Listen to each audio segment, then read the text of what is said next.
Bienvenue sur Change and Chill, le podcast où l'on parle de changement simplement. Je suis Olivier My et avec mes invités, nous explorons comment le changement peut être une force positive dans nos vies. Des histoires inspirantes avec une touche de légèreté. Dans ce nouvel épisode, j'ai le plaisir d'accueillir Alban Véron. Salut Alban, comment ça va ? Très bien. Merci de m'accueillir chez toi, où on est très cosy. C'est très sympa. Tu me disais que c'était en désordre. Si le désordre était comme ça chez moi, ce serait vraiment cool. J'ai un petit peu rangé avant que tu arrives quand même, j'avoue. Et justement, tu me disais que tu étais particulièrement occupée en ce moment. Oui, un petit peu, ouais. Mais j'y travaille. Et donc, qu'est-ce que tu as fait ces derniers temps ? Bah écoute, j'ai eu un mois assez chargé parce que j'ai donné une keynote de fermeture sur le thème de réaliser ses rêves, où j'ai eu la chance de réexplorer mon rêve d'enfant, vu que je démarrais avec de l'astrophysique plus jeune. Et je suis allée au bout de ce rêve-là. Donc c'était top. Je pensais pas pouvoir faire rire et pleurer dans la même conférence. Et dans le même mois, je faisais aussi un TEDx sur le rapport au temps qui a eu lieu pile la semaine dernière.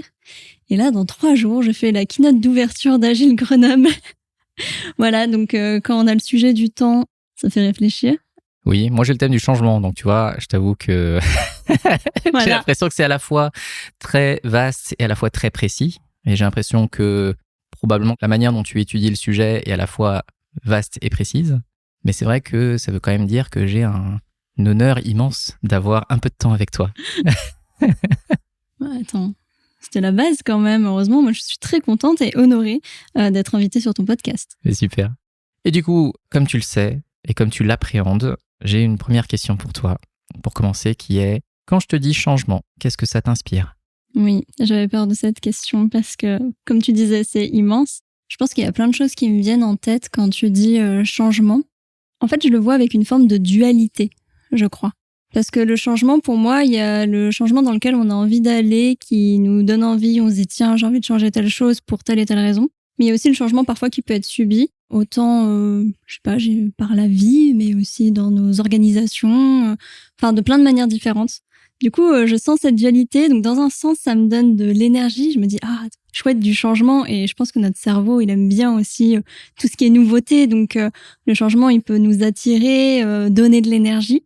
Et en même temps, il peut y avoir ces parties un peu des changements qu'on n'avait pas prévus et qui peuvent être plus difficiles à appréhender parce que finalement, le changement, dans un sens, notre cerveau, il peut kiffer parce que le nouveau, mais dans un autre sens, notre cerveau, il aime bien les habitudes. Et on sait que le changement, ça lui demande de l'énergie. Donc, tu vois, je vois vraiment la pièce, tu vois, les deux côtés. Les deux faces, ouais. Voilà, c'est ça. C'est ça que je vois quand tu dis changement. Et ça me parle parce que, sur le sujet du temps, tu vois, si j'ai choisi ce sujet, c'est pas pour rien. Comme quoi ? Voilà. Et je suis vraiment dans une phase de changement aussi. Parce qu'avoir travaillé sur ce TEDx et sur cette keynote pendant presque 1 an quand même, j'ai apporté pas mal de changements et je suis contente et je suis... Donc changement à quel endroit ? Chez toi, c'est ça, ou à l'extérieur ? On va dire à l'intérieur de moi, dans mon fonctionnement. Parce que je pense qu'on est beaucoup à galérer un petit peu avec notre rapport au temps. J'en fais partie. Je pense que j'ai frôlé quelques fois le burn-out. Et j'aimerais éviter de prendre le mur un jour. Et si j'ai voulu travailler sur ce sujet, c'est pour ça. Je le travaille aussi à côté avec des professionnels. Mais du coup, ça faisait un moment que je travaillais sur la boucle dans laquelle je suis, que j'ai atténuée, tu vois, mais je sortais pas vraiment de la boucle. Et je pense qu'avec ce travail-là, j'ai trouvé la sortie. Et donc, j'espère que je vais vraiment la suivre et que dans 1 an, je pourrai continuer à te dire la même chose, que je suis toujours sortie, tu vois. Dans 1 an, de toute façon, on reprend rendez-vous et ce sera un Voilà. autre épisode pour la saison 2. Exactement. On verra si je m'y suis tenue C'est et ça. si ça a marché. Et puis l'année prochaine, ce sera, alors ce coup-ci, j'ai fait 18 keynotes en 3 jours et Oupsie. c'est ça. Mais par contre, ça va mieux au niveau du temps, je gère mieux et Pas fatiguée, absolument c'est pas. ça. Et ce que je trouve chouette dans ce que tu disais tout à l'heure, c'était la dualité du changement, c'est qu'il y a, j'entends en tout cas, une dimension plus interne, celle que je recherche et qui me permet potentiellement d'atteindre mes rêves ou simplement de me faciliter le quotidien. Je parle du faciliter le quotidien parce que je trouve que c'est 2 mouvements aussi qui sont duals, je ne sais pas si c'est comme ça qu'on dit, au sens où il y a un mouvement en avant pour aller accéder à quelque chose, mais on peut aussi simplement s'alléger de là où on est pour aussi pouvoir peut-être ouvrir les yeux sur quelque chose. Tu vois, c'est comme s'enlever des œillères sur qui on est pour accéder à quelque chose qu'on n'a pas encore vu, qu'on voulait. Je sais Oui. pas si je suis clair dans ce sens-là.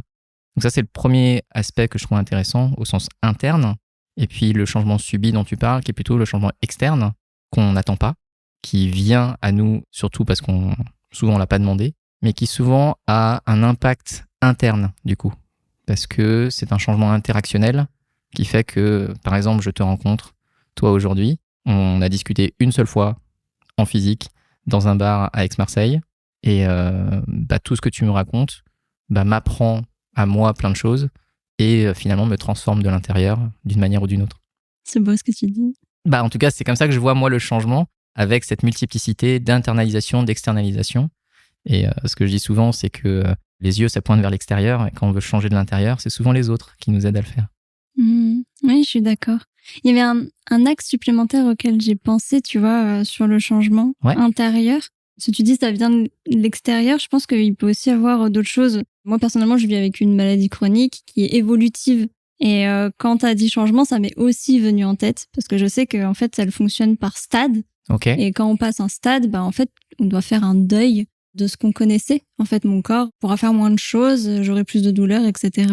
Et en vrai, ça fait assez peur. Enfin, moi, ce changement-là me fait assez peur parce que je me dis, si je passe à un autre stade, comment est-ce que ma vie va être impactée? Et finalement, c'est des changements intérieurs parce que c'est mon corps. Ouais, tout à fait. Où je n'ai rien demandé, mais que je subis quand même, tu vois. Et je pensais aussi à ça parce qu'en France, on est énormément de personnes à être touchées par une maladie chronique évolutive. C'est pour ça que j'y pensais aussi. D'accord. Mais tu veux dire spécifiquement celle que toi tu as ou au sens général? Au sens général. Au sens général, ouais. Mais c'est vrai que quand c'est pas visible, c'est difficile de s'en rendre compte. Exactement. Je retrouve les chiffres parce que je le disais dans la keynote que je faisais l'année dernière justement sur l'égalité et l'inclusion, parce que je parlais des maladies chroniques mais aussi des troubles psychiques. Si je dis pas de bêtises, il me semble que c'est à peu près 20 millions de personnes en France qui sont touchées par une maladie chronique. Et c'est pas rien quand même, 20 millions. Non, c'est énorme. Je sais plus à combien on est, mais c'est quoi, un cinquième? Il me semblait que c'était à peu près une personne sur 5. Ouais, c'est ça. Oui, ça fait quand même beaucoup de choses et c'est marrant de voir qu'il y a plein de choses que l'on ne voit pas qui se passent à l'intérieur des gens. Et ensuite, on n'arrive pas à comprendre pourquoi leur comportement change. Alors qu'en fait, si simplement on avait cette conversation, ça pourrait aussi permettre d'ouvrir la voie à une diversité, à l'inclusion dont tu parlais. Parce que c'est sûr que, tu vois, je discutais il n'y a pas très longtemps avec Emmanuelle Aboaf, que tu connais, j'ai l'impression très bien, en tout cas. Oui. Et effectivement, on discutait de elle, la partie surdité. Et c'était incroyable de savoir tout ce qui est intéressant de faire pour faciliter les choses et rendre accessibles les choses. Mais moi, ce qui m'avait marqué, c'est qu'elle m'exprime ce qui se passait chez elle lorsqu'elle n'arrivait pas à accéder à quelque chose ou lorsqu'elle arrivait à accéder à quelque chose. Et ce que ça a changé dans son écosystème lorsque les gens s'en sont rendus compte. C'est-à-dire, qu'est-ce que ça a changé chez elle lorsque, par exemple, elle s'est exprimée beaucoup plus pleinement parce qu'il y avait quelqu'un qui était là pour l'aider à entendre les conversations. Et donc, ces changements internes, je trouve, sont intéressants à avoir et à voir et à rendre visibles. Et j'ai l'impression que ce que tu faisais en keynote, c'est déjà de les rendre visibles. Déjà d'en parler, c'est déjà pas mal. C'est ça, et d'ailleurs, j'avais échangé avec elle Trop marrant. pour cette keynote et on s'était croisés. D'ailleurs, je l'avais donné à Devox et j'étais allée à sa conférence juste avant. Et oui, on en avait parlé. Et le but aussi dans cette conférence, c'était justement de rendre visible, mais aussi de donner la parole. Parce que j'ai été assez... dans un sens, je m'y attendais un petit peu, mais peut-être pas à ce point-là, qu'il y ait autant de personnes qui viennent me contacter après la conférence, soit en présentiel, soit même après sur les réseaux, pour me dire... en fait, moi, je vis avec telle maladie, ou ma fille, il y avait une personne qui me disait que c'était sa fille qui était touchée et qui osait pas en parler au travail, et en fait, qui subit au final. Parce qu'on doit se suradapter. Et c'est vrai qu'au début, moi, j'en parlais pas au travail. Et ce que je disais dans cette conférence, c'est que, il y a 2 ans maintenant, ça a été la première fois où j'ai dit en entretien d'embauche ma maladie. Ah oui. Alors, je dis pas qu'il faut le faire, hein. Ouais. Je dis pas que c'est une obligation ou quoi que ce soit, ça reste des données, entre guillemets, confidentielles. Mais, ça a été la première fois où j'ai osé le dire et l'afficher parce que finalement, ça impactera en fait ma manière de fonctionner pour la suite, quoi. Et qu'est-ce que ça a changé dans l'interaction après? Je suis rentrée dans une entreprise qui respectait ça. T'es plutôt bien tombée alors de base. Je pense que ça permet de filtrer en fait. Ouais. C'est que j'ai pu rentrer dans un cadre où je me sens mieux et où je suis pas en souffrance parce que je suis pas en train de suradapter. Ouais. Et en pouvant le dire dès le début, je sais que je peux exprimer ça. Je me sens pas jugée ou j'ai pas cette sensation d'avoir cette salariée elle est moins bien parce qu'elle a tel truc, parce que c'est ça qu'on peut se dire dans notre tête. Elle est pas normale entre guillemets. C'est ça, où je vais pas être aussi productive ou un truc comme ça que d'autres et du coup on se met la pression et on veut faire plus et puis c'est comme ça qu'on s'épuise. Ouais, exactement.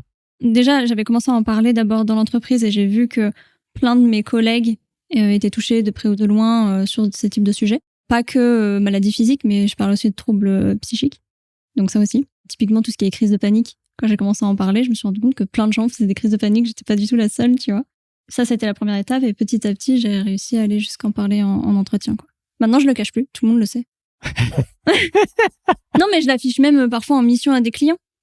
Parce que je peux être bloquée, en fait. Un jour, si je fais une crise, en fait, je pourrais pas me déplacer. Mais ça veut dire que maintenant, ça t'a donné ce courage, ou je sais pas si c'est d'ailleurs courage, peut-être que la première fois, quand t'as dû le dire la première fois, effectivement, c'est peut-être un peu de courage parce que ça te sort de ta zone de confort. Mais maintenant, c'est presque une manière aussi de tester la relation, de voir comment est-ce que c'est reçu, et puis de l'assumer en tant que tel, parce que ça fait partie de toi. Oui, j'estime qu'on est humain, en fait. Enfin, je veux dire, tout le monde, finalement, a des contraintes choisies ou non. C'est OK.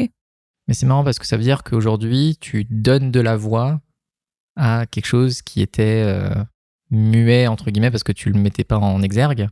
Et en fait, on se rend compte aujourd'hui, alors en plus, toi, tu donnes de la voix au sens, tu donnes des conférences, tu donnes tout ça, mais quand tu commences à parler de certains sujets que tu pensais être très spécifiques, très singuliers et dont on ne parle pas, tu arrives à connecter quand même avec des gens qui, de près ou de loin, soit connaissent quelqu'un, soit en fait sont touchés par le sujet. Et en fait, tu crées des connexions qui sont beaucoup plus profondes parce que beaucoup plus humaines, qui sortent du « est-ce que tu as vu le dernier match de foot de je sais pas quoi ?» tu vois. Tu parles de véritables situations du quotidien qui impactent ta vie, qui peut-être qu'il y a des gens qui ont trouvé des choses et qui peuvent améliorer la vie d'autres. C'est ça, c'était aussi l'intention. Parce que je pense que globalement, j'aime pas trop voir les gens souffrir. Enfin, je crois que personne n'aime trop. Et je me disais que c'était quand même dommage, entre guillemets, de s'infliger ça, alors que peut-être il y a des solutions. Parce que finalement, en parlant, c'est pas forcément très demandeur aux entreprises ou quoi d'adapter des petites choses. Et en fait, pour nous, c'est vraiment une épine en moins dans le pied, quoi. Il y a quoi comme adaptation particulière que les entreprises peuvent faire par rapport à ce que toi, tu as ? Pour ma part, alors, c'est pas un petit changement pour le coup, parce que moi, ce qui a vraiment changé, c'est la semaine de 4 jours. Ok, ouais. C'est surtout pour ça que j'ai vraiment voulu creuser sur le sujet et que je me suis rendu compte que la semaine de 4 jours permettait vraiment de créer plus d'égalité et d'inclusion. Okay. Et j'ai même découvert à quel point. On va pouvoir en parler. Ouais, ça, c'est un point, mais moi, c'est ce qui a vraiment changé. Okay. Parce qu'en fait, j'ai besoin de pas mal de rendez-vous médicaux. J'ai à peu près 3 rendez-vous médicaux par mois. Ok. C'est quasiment toutes les semaines. Et c'est des spécialistes. Donc, en fait, il n'y a pas le week-end. Oui, ok. Donc, en fait, tu as une contrainte de temps dont tu as besoin hors du site, c'est ça, pour aller voir les personnes. Et c'est principalement une contrainte de temps ? Est-ce que c'est une contrainte de temps ? C'est plutôt d'agenda. Après, maintenant, il y a le télétravail qui peut aider un peu, mais moi, je suis pas à l'aise, par exemple, d'avoir un rendez-vous qui est pas sur un temps... Ouais, je comprends. Ouais. Voilà. Donc, soit il fallait que je cours entre midi et 2, soit très tôt le matin, mais tout le monde veut ces horaires-là. C'est sûr. Donc, c'était super compliqué. Et maintenant que j'ai, donc à la semaine de 4 jours, j'ai mon jour off. En plus, il est flottant, donc c'est génial. Je peux placer mes rendez-vous médicaux. Ouais. Et en fait, ma maladie m'impacte beaucoup moins aujourd'hui. D'ailleurs, je pense que ça se voit quasiment plus. Enfin, pas que ça se voyait. Enfin, en tout cas, moi, je suis quasiment plus impactée parce que j'ai le bon suivi médical que je ne pouvais pas avoir avant. Oui, donc ça t'a ouvert encore plus de perspectives que ce que tu aurais pu croire. Totalement. Mais en changement peut-être plus facile, on va dire, parce que la semaine de 4 jours est quand même impactant. Je pense que tout ce qui est horaire adaptable, mais aussi quand même le télétravail, va aider les personnes pour leur rendez-vous typiquement, parce que ce soit pour un trouble psychique ou une maladie physique, en général, on a quand même besoin d'un suivi. Ok.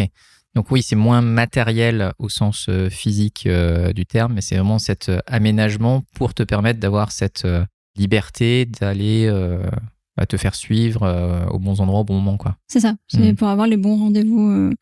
Après, voilà, ça c'est personnel par rapport à ma maladie, mais ça peut être d'autres choses. Et quand même, un truc qui m'a enlevé un gros poids. Moi, j'ai une maladie chronique. Les maladies chroniques sont très liées au stress. Enfin, surtout que moi, j'ai une maladie qui est inflammatoire. Ok. Et le stress est inflammatoire. Donc, dès que ça s'inflamme trop, ça crée des crises qui sont pas du tout agréables. Ouais, j'imagine. Et en fait, le fait de sentir que je peux parler des choses dans l'entreprise, ça veut dire que moi, ma manageuse, je peux lui dire. Et en fait, ça diminue tellement mon stress que ça évite aussi de créer des crises. Donc ça, je pense que c'est important. Et les maladies chroniques sont souvent quand même liées à ces sujets-là aussi. Tu crées un cercle vertueux en te permettant d'en parler, ce qui te permet, toi, de te soulager et les autres de savoir que... Je sais pas si tu te sens pas bien ou si tu tires la gueule. Je sais pas si tu tires la gueule, toi. Je sais pas, je pense parfois je suis fatiguée, mais... Oui, t'es plus fatiguée, c'est pas... Oui, moi ça me fatigue beaucoup en fait. Ok, donc si on voit que t'as un visage fatigué, c'est pas juste que tu t'en fous, quoi. Tu vois, je veux dire, les interprétations qu'on peut faire des fois au travail. Donc toi, c'est plus fatigué. En fait, c'est beaucoup de douleurs. Et les douleurs, ça fatigue énormément. Ça prend beaucoup d'énergie. Ça prend beaucoup d'énergie. Oui. Mais au moins, comme ça, les gens sont au courant, ils peuvent prendre aussi leur disposition. Oui. Parce que ce que j'aimais bien dans ce que tu disais, c'était que le fait de ne pas le dire, c'est que tu te suradaptes toi-même. Sauf qu'à force de te suradapter, les gens ne se rendent pas compte que c'est pas ton mode de fonctionnement, on va dire, nominal, et que là, tu es en suradaptation. Là, au moins, tu leur dis dès le départ, et ils peuvent aussi faire un pas vers toi, alors que toi, tu fais toujours des pas vers eux, au sens, tu vois, de qu'est-ce qui est d'apparence normale, Oui, au sens c'est ça. énergétique. Ouais. Mais pour donner un petit exemple, si tu veux, par exemple, alors ça m'est arrivé qu'une fois. Heureusement, les crises sont quand même très rares. Mais ça m'est arrivé une fois où j'étais au travail et j'ai une crise qui s'est déclenchée, mais alors des douleurs, mais t'as presque envie de mourir à ce moment-là. Hein. Et je devais animer une formation. Alors c'est une courte formation, c'était vraiment une introduction pour des Scrum Masters. Et du coup, en fait, j'étais censée changer de bâtiment, mais c'était juste à côté. Hein. Bah, du coup, les personnes sont venues, ce qui est adorable. Et en fait, je suis restée assise. Ils m'en ont pas voulu.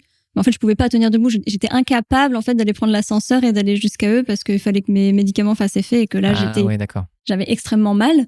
Et en fait, ça s'est très bien passé. Au final, ça s'est très bien passé. Ils m'en ont pas voulu. J'ai continué après à accompagner l'équipe. Tout va bien. T'as pu être qui tu es. Bah, là, je pouvais pas faire grand-chose. Ouais. Mais voilà, je veux dire, j'ai pas eu besoin d'annuler ou quoi que ce soit. On a pu adapter. Et en soi, j'aurais pu m'être pété la cheville, tu vois, et pas être debout non plus, typiquement. Mais les gens, au final, peuvent être très ouverts et très accueillants, simplement en se disant les choses. Hein. Oui. Mais d'ailleurs, je viens de me dire, parce que là, on est chez toi et on est très cosy, mais au final, je t'ai même pas demandé de te présenter. Est-ce que tu peux le faire, s'il te plaît? Pour les personnes qui ne te connaîtraient pas. On a oublié. Oui, je vais me présenter. Bah, du coup, tu l'as dit au début, donc Alban Véron. Je suis coach professionnel et experte en engagement salarié. Je suis également conférencière. C'est quelque chose qui me plaît beaucoup, que j'ai envie de faire grandir. En tout cas, ça te donne le sourire, ça te donne les étoiles aux yeux. C'est ça, c'est quelque chose où je me sens vivante. Je trouve ça génial de partager. J'adore aller aux conférences des autres et j'adore aussi pouvoir monter sur scène et me sentir vivante et partager et me rendre compte que ça peut avoir de l'impact. J'ai vraiment envie, sincèrement, au fond de moi, que ça puisse apporter aux gens qui viennent. Et on le disait en off tout à l'heure, mais moi, ça me permet aussi de me connecter aux personnes parce que j'ose pas trop même, aller dans les événements m'incruster. Et en étant oratrice, ça permet aux gens de venir vers moi pour discuter, c'est plus pratique. Bah, ça met un peu la lumière sur soi. Des fois, on n'ose pas la mettre sur soi-même pour aller voir les gens. Et en fait, être orateur ou oratrice, c'est effectivement un moyen de le faire. Voilà. Après, il faut que les gens viennent. Voilà, c'est ça. Puis j'avais la casquette coach agile aussi pendant pas mal d'années, un peu moins aujourd'hui. C'est vrai que le coaching pro, ça a pris un peu plus de place et ça me plaît beaucoup. Voilà. Et pour peut-être en dire un peu plus, moi initialement, j'étais pas du tout dans ce domaine-là. J'ai totalement switché parce que j'étais dans le domaine de l'astrophysique plus jeune. Ouais, tu l'avais évoqué tout à l'heure. C'est ça. Et donc j'ai fait un peu de recherche. Après, je suis passée par l'innovation, puis petit à petit le change, tu vois, la conduite du changement. Puis j'ai rencontré un coach agile et j'ai fait c'est ça que je veux faire. Et du coup, j'ai trouvé un mentor et je me suis dit c'est comme ça que je suis devenue coach agile petit à petit. Et ça s'est vraiment fait par itération, tu vois. Par exemple, je savais pas que ça existait, coach pro. Ok, toi, tu connaissais pas ce métier-là. Non. Donc, c'est-à-dire que tu es quand même rentré dans le monde du change, mais au sens, on va dire, consulting change, c'est ça? Consulting. Mais là, à ce moment-là, quand je suis rentrée dans le change, j'avais rencontré un coach agile et je savais que je voulais faire ça. Ok, d'accord. Par contre, je suis pas devenue coach agile tout de suite. C'est que j'ai commencé par le change et en même temps, j'ai trouvé un mentor qui m'a mentoré petit à petit. Après, il y a un client qui m'a fait confiance où je suis passée par l'innovation parce que j'avais quand même un master d'innovation en design thinking. Ouais. Donc, je suis rentrée en design thinking. Lui, il coachait, il m'a embarqué petit à petit. J'ai pu prendre en expérience et ce client m'a fait confiance et je le remercie encore parce que j'étais jeune pour commencer le coaching agile. Et c'est au bout de quelques années où je me suis dit, j'ai l'impression qu'il me manquait un truc dans le coaching agile. Et c'est là où j'ai découvert le coaching pro. Et en fait, j'ai été coachée. Ok. J'ai pris moi-même un coaching pro et j'ai vu les changements dans ma vie. Et en plus, ça tiltait pendant les sessions, quoi. Et je me suis dit, OK, la prochaine étape, c'est ça. Du coup, je m'étais donné 5 ans pour trouver mon école de coaching et faire un master pour devenir coach pro. Ce que j'ai fait, du coup, en 2020. Et voilà, ça s'est fait petit à petit. Et puis, pareil pour les conférences et petit à petit pour l'engagement aussi. Et du coup, c'est pour ça, je sais pas ce que je vais faire dans 5 ans. Mais c'est plein de petites étapes qui se sont additionnées les unes avec les autres. C'est-à-dire que tu avais cette curiosité aussi. De l'humain. Oui. Ouais. Dis-toi que, ça va paraître bizarre, mais même quand j'étais en astrophysique, je créais des exercices en fait, qu'on pourrait dire, je sais pas, de développement personnel. Bah, peut-être, je sais pas. Par exemple, c'était ça, par exemple, moi, je sais qu'à ce moment-là, j'étais en couple et la communication était pas top. Et du coup, j'ai créé un exercice de communication que j'avais mis en ligne. Et du coup, mes amis ont commencé à me le demander. Et du coup, je l'ai partagé. Attends, donc tu me disais, à l'époque, tu étais en couple, où vous aviez des problèmes de communication, et toi, tu as créé un exercice de communication en ligne. Oui, en fait, je l'ai créé pour nous, mais je l'ai mis sur un drive. Ouais, mais c'était pour vous quand même. Oui, c'était pour nous, sauf que j'en ai parlé à des amis. Ah, ok. Et ça leur a plu, du coup, je l'avais dupliqué et il y a plein de personnes qui se sont mises à l'utiliser. Ouais, c'est marrant. Je faisais plusieurs... En fait, je l'ai créé pour moi à la base. Je créais plein de petits exos. Je pense qu'on peut mettre dans la case développement personnel. Oui, tout à fait. Et c'est quand j'ai fait mon master de coaching pro que je me suis rappelé de ça.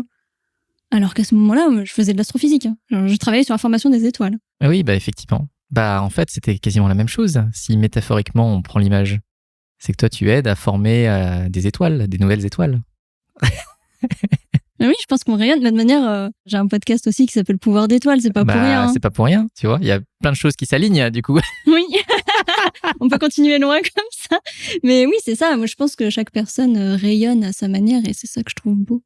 Effectivement. Mais d'ailleurs, ça brille chez toi. Ouais, j'aime bien les guirlandes. J'appelle ça... Mais pour les plus préciser, chez moi, j'ai des guirlandes qui s'allument. Et j'appelle ça les guirlandes du bonheur. Ah, tu leur donnes un nom en plus. Ouais, j'appelle ça comme ça. Alors, je les ai pas toutes mises. Il y en a encore une là-bas. Mais ouais, ça me rend joyeuse. J'aime bien. Bah, tu crées l'environnement qui te permet d'être au mieux de qui tu es. Hein. C'est ça. Et encore là, j'ai allumé le plafond pour le podcast. Mais sinon, je n'allume jamais les plafonniers. C'est que des lumières un peu partout. Je trouve que c'est plus agréable. Ouais, mais ça l'est. En tout cas, c'est apaisant. Tant mieux. Je suis ravie. Et après, voilà, cette présentation qui s'est différée, désolé, je viens d'y penser, tu parlais du temps. Et je pense que c'est un sujet qui t'importe en ce moment. Donc, tu disais que tu l'avais étudié pendant 1 an. Et donc, c'est venu comment, ce sujet? En vrai, il est venu depuis plus longtemps que 1 an. 1 an, c'est plutôt le temps vraiment de faire toutes les recherches, toutes les sources, etc. Quand vraiment je me suis dit, je vais en faire un sujet de conférence, à la base un sujet de TEDx, puis c'est devenu un sujet de keynote. Le sujet du temps, je pense qu'il est venu quand j'ai eu peur la première fois de faire un burn-out. Quand j'ai senti que je m'épuisais, mais surtout j'ai senti que ça revenait par cycle. J'étais dans une boucle. Ça veut dire que tu sentais, tu sais, c'est marrant, moi j'ai toujours cette image d'un faucon qui est au bord de la falaise, qui a les serres au bord de la falaise, tu vois, et qui voit la chute. Ça veut dire que quand tu disais que tu étais au bord du burn-out et que tu le sentais, c'est que tu sentais que tu arrivais au bout de quelque chose et que si tu faisais un pas de trop, tu rentrais dans ce cycle infernal? Alors, j'étais déjà dans le cycle infernal. Je sentais que j'étais dans un cycle, en tout cas, qui se rejouait, mais je sentais qu'à des moments, j'arrivais à ma limite et je me suis dit, alors moi, j'avais plutôt la notion, je vais me prendre un mur. Je vais trop vite et à un moment, paf, ça va s'arrêter. Ouais. Alors, au début, ça allait. Je suis très bosseuse.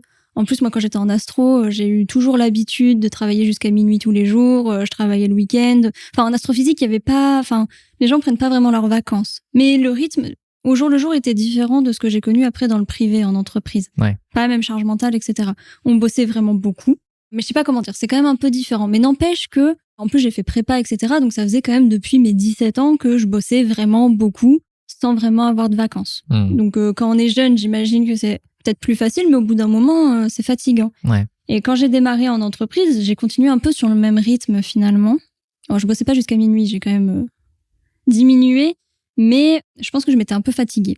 Et en fait, je suis rentrée dans une quête de reconnaissance. Ah, ok. Bon, je pense que je suis pas la seule, hein. Mais en fait, je voulais prouver ma valeur, surtout en tant que junior au début. Ouais. Et l'entreprise dans laquelle j'étais, il y avait une sorte de note à la fin de l'année, avec des niveaux. Ouais, et forcément, moi, je voulais le plus haut niveau. Forcément. Bah oui. Sauf que ce que j'avais pas compris, c'est qu'en fait, c'était une gaussienne. En fait, tout le monde ne pouvait pas avoir le plus haut niveau, même si on l'avait atteint sur les petites cases. Ouais, je comprends. Parce qu'en fait, c'était utilisé, mais ça, je savais pas. Un jour, c'est un manager qui m'a expliqué. C'est qu'en fait, la plus haute case, elle est utilisée pour les promotions. Ah oui, en fait, ils l'utilisent pour faire passer un cran manager, des trucs comme ça, ou des très hautes promotions. C'est utilisé pour ça. Il n'y a pas autant de place. Voilà. Au-dessus, ouais. Et en fait, s'ils l'utilisent pour quelqu'un d'autre, ils peuvent pas l'utiliser pour une autre personne. Donc en fait, c'est stratégique. Et moi, je comprenais pas pourquoi je cochais pas cette case la première année. Et donc, j'ai voulu faire encore plus que l'année précédente. Sauf que je suis arrivée à un point, je me suis dit, mais en fait, je peux pas faire plus que ça. Ouais. C'est là qu'on m'a expliqué le concept. Mais c'était un peu trop tard. Donc, à la base, je suis entrée là-dedans. C'est là que je m'en suis rendu compte. Je me suis dit, OK, ça prend quand même beaucoup de place, cette histoire. Et je me fatigue quand même beaucoup. Et je voyais, tu vois, je prenais trop de sujets. Je me fatiguais, j'arrivais au bout, mais je tenais mes engagements. Après, du coup, j'ai arrêté de prendre des sujets. Mais du coup, d'un coup, il y avait du vide. Beaucoup de vide. Bah, c'est sûr que quand tu as rempli plein de choses, Voilà. Donc, je fais plein de choses. Le lendemain, il n'y a plus rien. Il y a plus rien. Qu'est-ce que je fais? Alors, tu te reposes un peu au début. Mais après, tu te dis, bah, je reprends un projet. Mais au lieu d'en reprendre qu'un, bah, j'en prenais 4. Et je repartais dans la boucle. Tu vois? oui, tu avais le rebond derrière. Voilà, c'est ça. Et donc ça, bah, j'ai commencé à le travailler avec ma superviseuse. Ouais. Honnêtement, de coaching. Et je me suis dit, il y a un sujet. Après, je l'ai même travaillé avec ma psy. Et c'est là où je me suis dit, bah, autant faire ma thérapie en conf. Hein. Voilà, donc ça va mieux. J'ai encore un peu de travail quand même sur le sujet, la preuve. Hein. Mais ça va beaucoup mieux. Et surtout, je voulais pas prendre le mur. Et ce qui m'a vraiment fait le déclic, c'est quand j'ai vu une de mes meilleures amies faire un burn-out. Oui, donc tu as vu en vrai ce qui aurait pu t'arriver. Et surtout, les symptômes qu'elle me disait les semaines avant, je les avais aussi. Ah oui. Et là, j'ai fait, ah non, non, je ne crois pas. Je n'y vais pas. Voilà, c'est ça, j'ai fait non, c'est hors de question, je n'irai pas là-dedans. Et donc, tu parles de burn-out, tu parles de quête de reconnaissance. Et le lien avec le temps, c'est quoi? C'est la manière dont tu as géré ton temps pour empiler les choses, c'est ça? C'est ça, parce qu'en fait, dans ma quête de reconnaissance, je voulais tout faire plus vite pour montrer que, entre guillemets, j'avais de la valeur. Quand on regarde les réseaux sociaux et tout, parfois, on a l'impression qu'il y a des gens, ils ont 18 ans, ils ont déjà monté une licorne, ils font des millions de chiffres d'affaires et toi, t'es là. Ok. Il vient à peine de sortir d'école. Ouais, voilà, c'est ça. En fait, je trouve, et c'est génial, hein. Il y a plein de gens qui font plein de trucs de ouf, mais justement, ils font plein de trucs de ouf. Et du coup, je me disais, mais comment je me différencie de tout ça, finalement? Vu que tout le monde fait des trucs trop bien. Et c'est trop bien que tout le monde fasse des trucs trop bien. Mais c'est vrai que ça, c'est à la fois la force et le côté horrible des réseaux sociaux. C'est qu'on voit souvent tout ce que les gens font, mais on voit pas toujours l'arrière-boutique. Voilà. Après, je le voyais aussi dans l'entreprise. Hein. Je voyais plein de gens extrêmement talentueux, etc. Et du coup, je voulais un peu rattraper. Ouais, je comprends. Je voulais rattraper ça. J'étais la plus jeune coach de l'entreprise. On me ramenait beaucoup à mon âge. Ah ouais? Ouais. Un de mes premiers clients avait quand même parié sur le fait que je me ferais écraser par les équipes en moins de 2 semaines. Ah oui? Ça m'a fait plaisir. Je suis restée 3 ans quand même. Et tac! J'ai coaché 120 personnes là-bas. Après, voilà, il m'a vu arriver, j'étais toute jeune, je suis toute fine, je suis toute petite. Il s'est dit, c'est qui cette gamine là qui va nous apprendre la vie? J'entends. Mais du coup, on m'a beaucoup ramené à ça. Et encore. Voilà, mais bon, on m'a beaucoup ramené à ça. Et du coup, je voulais prouver que j'étais compétente. Mais je voulais le faire vite. Et c'est ça le truc du temps. C'est que j'avais un peu du mal à estimer. Et je me disais, ah ça, je peux le faire en tant de temps, on va dire. Et du coup, je prenais trop de sujets dans le même laps de temps et je me retrouvais un peu sur 4-5 trucs différents. Ça, j'en parle dans la keynote, pour les personnes qui iront l'écouter. Tout à fait. Et ça, voilà, j'en parle. Et on est beaucoup à être un peu en mode multitasking comme ça sur plein de sujets. Et en fait, notre cerveau, il est pas fait pour ça et ça l'épuise beaucoup. Et j'ai senti cet épuisement d'une part et surtout, ça a impacté même ma vie privée. Parce qu'en fait, quand t'es claqué le soir, mais que t'es vraiment claqué, c'est que tu peux rien faire d'autre que scroller sur ton téléphone, quoi. Donc, oui, en fait, t'as le système automatique qui se met en place. C'est-à-dire que, en fait, même mon conjoint, finalement, je pouvais même plus avoir des interactions de qualité, je pouvais même plus discuter parce que j'arrivais même pas à l'écouter. C'est chaud, quand même. Oui, c'est pas top. Bah ouais. Et heureusement, il est ultra compréhensif et il m'a accompagné là-dedans, mais. Mais t'as pas recréé de jeu pour recommuniquer alors que. Si. C'est-à-dire que tu as quand même été créatif depuis un certain temps sur le monde des interactions. Là, effectivement, tu te focalises sur le temps, mais c'est un thème qui en tire plein d'autres. Et tu disais tout à l'heure, un peu au passé, voilà, je gérais d'une certaine manière les choses. Aujourd'hui, ça va mieux. Par rapport à ta quête de reconnaissance, tu en es où aujourd'hui? C'est une bonne question. Eh ben, ça va mieux aussi. Ça va mieux aussi. Ça va mieux aussi. Je pense que les conférences m'ont beaucoup aidée. Ouais. Parce que justement, en tant que personne toute petite, toute fine, en plus en tant que femme aussi, je sentais quand même que j'étais moins écoutée que les autres. Ok. Et du coup, je pense que ça m'a permis de dire, bon bah voilà, je donne des conférences, donc ça me donne, comment on dit, une reconnaissance... Social proof, c'est ça? Ouais, c'est ça, c'est ça que je cherche. Sociale. Preuve sociale, merci. C'est ça que je cherchais, qui m'a, je pense, aidée. Et puis, j'avais 1 ou 2 objectifs. Honnêtement, le TEDx, c'était un de mes rêves. Et donner une keynote. Et là, je suis à ma 3e keynote et j'ai donné mon 2e TEDx. Je pense que c'est bon. Ça suffit, ça va? Ouais, ça va. Mais justement, parce que, donc, on se le disait en off, donc on se croisait, nous, Et effectivement, je te voyais de loin. Et effectivement, l'image que j'avais, c'était que voilà, t'es toute discrète, toute menue. Et aujourd'hui, effectivement, je te vois beaucoup plus sur scène, très souriante, comme tu l'es en face de moi aujourd'hui. Le passage entre moi discrète, quête de reconnaissance, et moi sur scène, déjà la première fois, comment ça s'est fait? Alors en fait, j'ai pas une image vraiment de moi discrète. J'ai C'est l'impression vrai, c'est que marrant. Alors, c'est ce que ouais. tu dégages peut-être de l'extérieur, mais au final, tu as une certaine énergie interne, c'est ça qui se révèle. Bah, je suis pas introvertie en tout cas. Ah, c'est intéressant. Ouais. Je suis très extravertie, je pense. J'adore les gens, je suis très curieuse, j'adore connaître la vie des gens, etc. Rencontrer des nouvelles personnes, j'adore ça. Et je partage assez facilement. Tu vois, par exemple, sur ma maladie chronique, etc. Enfin, j'ai pas peur de dire les choses. Je sais Ouais. qu'il y a plein de gens qui disent, ah, ils ont peur que ce soit retenu contre eux. Mais en fait, moi, je vois pas trop ce qu'on peut en faire, donc autant le mettre sur la place publique, tu vois. Je comprends. Donc, je sais pas, voilà, moi, j'ai pas trop ces peurs-là, mais je comprends que les gens l'aient. Par contre, oui, on me met souvent l'étiquette parce que je pense que j'ai une petite voix. Et je suis pas... Par exemple, si personne prend le lead, je vais prendre le lead. Par contre, je vais jamais m'imposer. Ouais, je comprends. Donc, je sais pas comment dire. Donc, il y a ça. Et ensuite, comment s'est fait la première conf? Eh ben, honnêtement, j'ai été inspirée par une personne.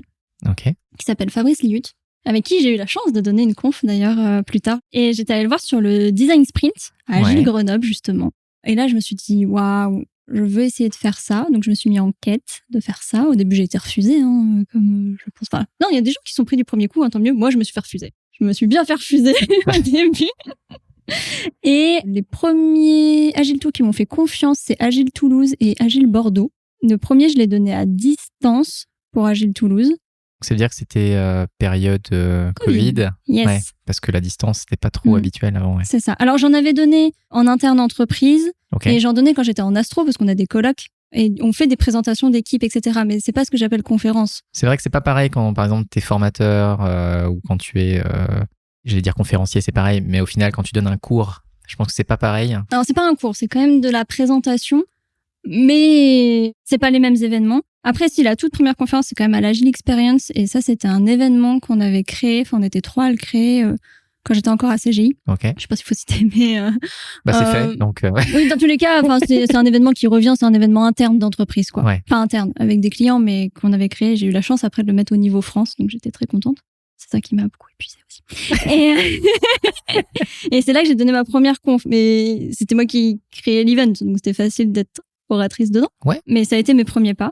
Et ensuite, en effet, Agile Toulouse, après pendant le Covid, du coup, premier Agile Tour, où j'ai pas eu de chance. Et ça, c'est important, je trouve, de le dire. Pour les personnes qui nous écoutent, qui ont envie de donner des confs, c'est pas grave. C'est pas grave, vraiment. Et je suis passée en ASMR. Mais en fait, c'était à distance. Et le serveur a lâché pendant ma conf. En plein milieu. Ouais. Et en fait, les orgas avaient pas mon numéro. D'ailleurs, suite à ça, maintenant, ils demandent toujours les numéros des orateurs et oratrices. C'est grâce à toi, alors, du coup, maintenant. Et moi, pendant 20 minutes, j'ai fait ma conf dans le vide et il y avait tous les agilistes qui me connaissaient, qui me contactaient sur mon téléphone, sauf que moi, je donne une conf, donc je regarde pas mon téléphone. Oui, c'est sûr, ouais. Et au bout d'un moment, à force de le voir s'allumer, je regarde. Ils font, faut que tu reconnectes, faut que tu relances. Ah oui, parce que du coup, tu présentais tes slides, donc tu voyais pas que... Je voyais pas. J'avais qu'un écran chez moi. Oui, moi j'avais pareil, ouais, effectivement. Voilà, j'ai eu ça, tu vois. Et le premier en présentiel, c'était du coup Bordeaux.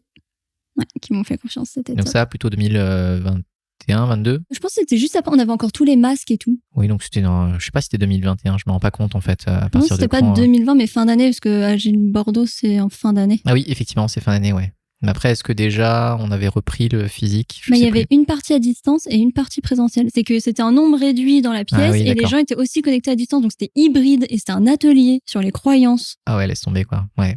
Atelier qui fait un petit tour de France d'ailleurs. J'étais très contente. Mais c'est-à-dire que du coup, tu es une habituée des problèmes techniques. Ah bah, tu veux savoir à quel point je suis habituée des problèmes? Bah, j'avais cru entendre une histoire, donc je veux bien la réentendre de ta bouche.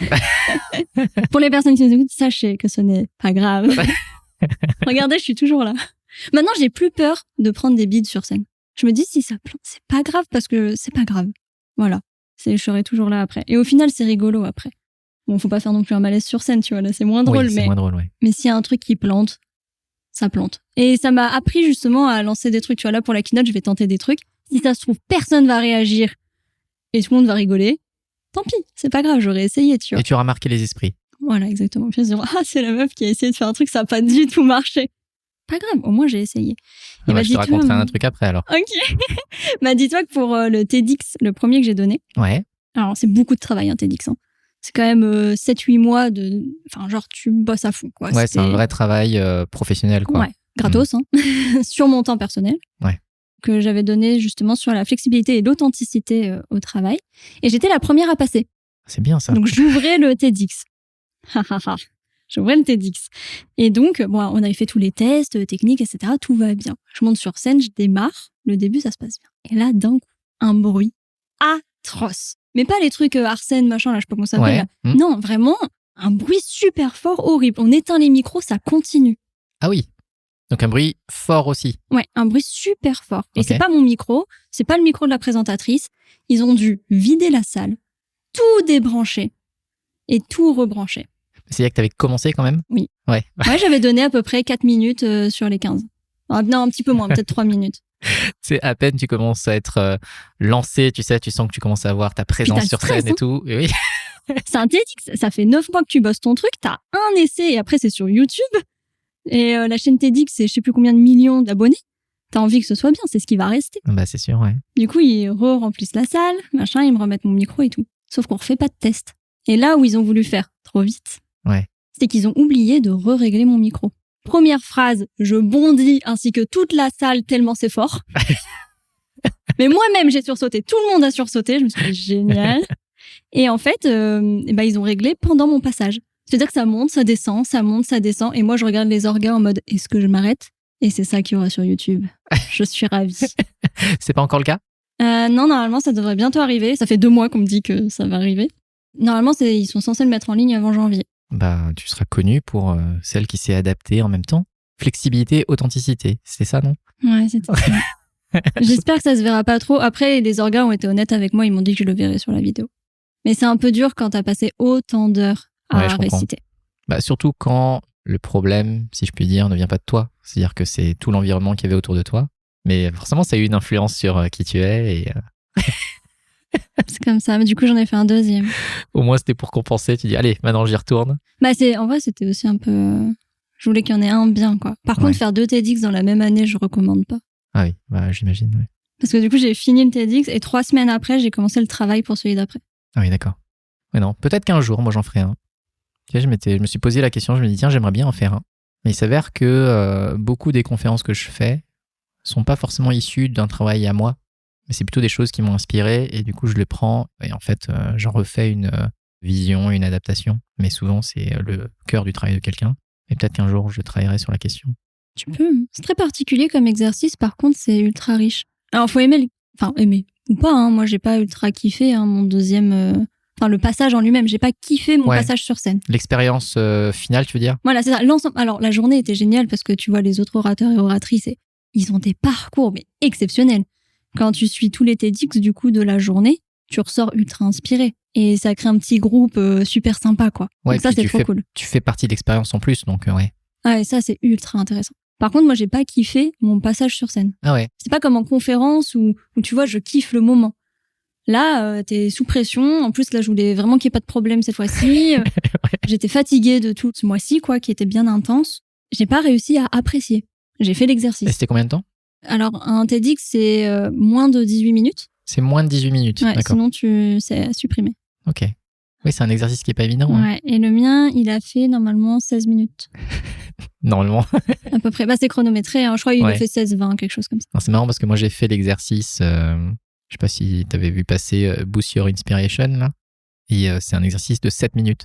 Et je vais essayer de faire l'exercice. Je me dis, tiens, ce serait marrant. Je me dis, bon, je fais des confs de 45, je devrais réussir à faire 7, quoi. Et c'est marrant parce que quand tu le fais la première fois, moi, j'avais essayé de le travailler. Je me dis, voilà, je vais le faire comme ça. 2 minutes 30. Je fais merde. Tu sais, j'ai commencé à écrire mon truc. Et puis après, j'essaie de le dire comme ça, un peu. Je fais 2 minutes 30. Je fais merde. Et j'ai passé toutes mes idées, quoi. Tu vois, et du coup, tu fais, mais comment est-ce que je peux faire et tout. Et après, tu commences à rajouter des exemples et tout. Et en fait, tu te rends compte que c'est souvent l'illustration qui prend le temps. Mais ouais, ça a été un bordel monstre.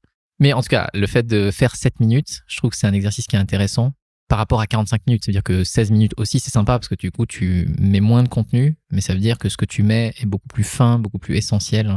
Et donc, t'es probablement plus impactante à ce moment-là quand tu l'as fait, quoi. C'est le but. Ouais, je t'ai dit que je te raconterais un truc parce que je sais pas si tu l'as vu.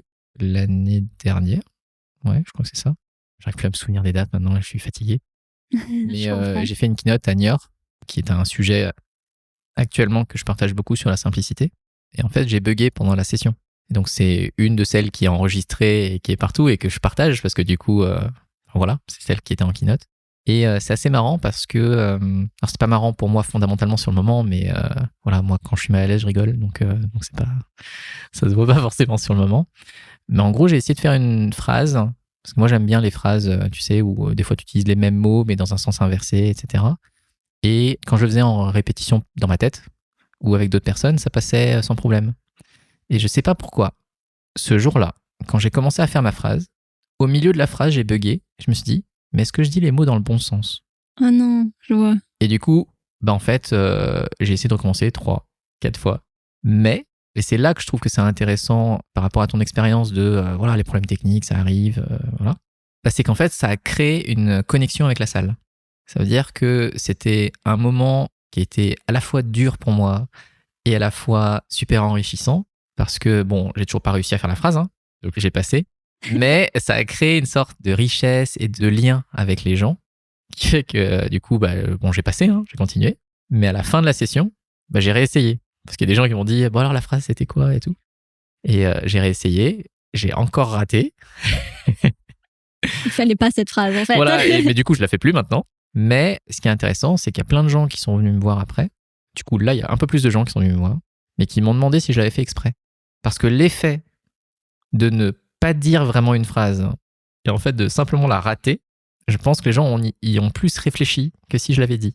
Il y a même quelqu'un qui a été très sympa, qui l'a écrit sur un papier et qui m'a dit « Tiens, je crois que c'est ça la phrase que tu voulais dire. » C'est trop adorable. C'est trop mignon en fait en même temps. C'est trop adorable. Mais c'est pour dire qu'effectivement, ouais, les problèmes comme ça, on les a, mais je trouve que l'expérience humaine qu'on a quand t'es conférencier et conférencière, je sais pas toi si tu les vis pareil, parce que tu en as fait en ligne aussi, mais moi, en ligne, j'ai aucun plaisir. Ça dépend si on peut avoir des interactions ou pas, mais c'est très différent, je suis d'accord. Ouais. Enfin, moi, je vois pas les gens de manière générale parce que ils mettent pas leur caméra ou des fois tu sais pas ce qu'ils regardent. Mais c'est vrai qu'il y a une dimension où tu fais ton truc et puis après, c'est fini. Et moi, je trouve que quand tu partages quelque chose, c'est pour l'expérience, la résonance que tu as avec les gens, les petits sourires que tu peux voir, les gens qui hochent la tête ou les gens qui font justement la tête. Tu leur dis, ok, du coup, il y a des gens qui ont l'air de se poser des questions et puis tu peux enchaîner. Mais il n'y a pas cette connexion en ligne, quoi. Et je sais pas si tu as vécu ça, j'ai vécu ça il y a pas longtemps. Tu fais une conf en présentiel, mais il y a plus de gens à distance qu'en présence. Ça m'est arrivé juste après le Covid, du coup. Ah bah oui, c'est ça, ouais. Et ouais, ça c'est très dur, particulier. La partie hybride, moi je trouve ça très difficile, parce qu'en plus moi c'était un atelier. Du coup, j'avais l'ordinateur pour envoyer des consignes, tu vois, dans le chat. En même temps, j'avais ceux en présentiel. Et après, il fallait faire des partages. Donc, ils avaient une application pour que ça se connecte sur l'ensemble. Enfin, j'étais allée chercher loin. Bah ouais, surtout animer un atelier en hybride, c'est quand même une gymnastique. Ouais. Parce que te connecter aux gens qui sont à distance, c'est un mode de connexion qui est particulier. Et puis après, créer le lien avec les gens à l'intérieur, c'est encore compliqué, quoi. Petit challenge. Ouais, parce que moi, la dernière fois, j'avais fait une conférence, c'était... j'avais 5 personnes en face de moi, 80 à distance. Ah, le décalage. Et puis t'es dans un grand amphi, t'es trop content, t'arrives dans l'amphi, t'as un grand amphi, puis après, boum, t'as 5 personnes. Et par contre, tu as un nuage d'écran noir. Après, tu peux te dire que ces 5 personnes, elles étaient ultra VIP. Oui, c'est ça. Je peux me dire plein de choses en tout cas. Mais je comprends, on a peur des bugs sur scène. Et tu vois, toi, tu le partages. Moi, parfois, la plus grande peur que j'ai, c'est d'un coup, le blanc. Dans ta tête ? Ouais, genre, tu sais, trou noir, je sais pas comment on peut dire, mais genre vraiment, t'as plus rien. Et tu sais plus la suite, et tu restes bloqué là. Et tu penses vraiment que ça peut arriver, ça ? En fait, moi, ça m'est arrivé en compétition quand j'étais jeune. Ouais, compétition de quoi ? De gymnastique. En GRS, j'étais au ballon. Tu sais, les trucs avec mais les du coup, c'est pas un blanc dans la tête alors ? En fait, j'ai oublié ma choré. Ah ok, oui. En fait, je me suis retournée devant le jury, ils étaient 14. Hein, et j'étais jeune, j'étais en primaire. J'étais super bien lancée. À un moment, je dois tourner, tu vois, je me retrouve face à eux, les 14. Et je me souviens plus de rien. Vraiment, je me souviens plus de rien. Je suis restée devant. Apparemment, tout le monde a fini par m'applaudir, quoi. Mais j'ai aucun souvenir. Je suis juste restée comme ça. À les regarder. Et parfois, ça me revient en tête et je me dis, imagine, tu fais ça en conf. Et j'avais très peur de ça au TEDx. Parce qu'il y en a, hein. Il y a une des speakers qui a bloqué 3 fois pendant son TEDx. Alors, après, t'as quelqu'un devant qui peut te souffler la suite de ton texte. Mais tout le monde le voit. D'ailleurs, les gens t'applaudissent en général pour te relancer, quoi. Mais ça apporte de l'authenticité, comme tu dis. Par contre, si tu repars pas, c'est un peu compliqué, je pense. Ouais, c'est ça. En fait, il y a toujours la dimension, on est humain, on peut tous chuter à un moment donné. C'est juste que, il y a un moment donné, il faut y aller aussi, quoi. Ouais. C'est ça qui est difficile. Mais du coup, t'as fait de la GRS alors? Ouais. Ouais, j'étais au ballon, je faisais de la compète, mais ça m'a bien calmé. Dès que je suis quand même arrivée 12e sur 30. Mais ça veut dire que tu faisais de la compétition? Ouais. Et en primaire en plus? Ouais, moi ça m'a calmé de la compète. Ah, ça t'a calmé de la compète? Ah ouais, après j'en ai fait un peu en équitation plus tard. J'ai eu ces idées qui me sont revenues, quoi. Enfin, j'ai eu peur et je me suis dit, en fait, la compétition, c'est pas pour moi.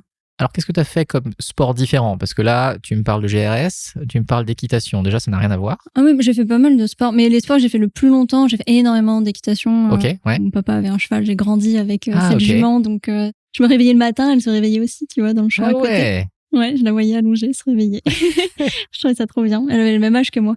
Ah, ok. Donc, tu vois, on a vraiment grandi. Une connexion, oui, c'est ça. Ouais. On avait quasiment le même âge. Donc, j'en ai fait beaucoup et c'était la passion de mon père. Et j'ai fait beaucoup de gym et de GRS. Après, j'ai eu un kyste dans le poignet que j'ai toujours. C'est très compliqué à opérer les kystes dans les poignets. Enfin, les chirurgies de la main est très compliqué. Ça a arrêté la gym. Voilà, c'est vraiment les deux grands sports que j'ai fait le plus. Après, j'ai fait un peu du judo, je fais l'escalade. C'est vrai? Ouais, j'ai fait quelques années de plusieurs choses, on va dire.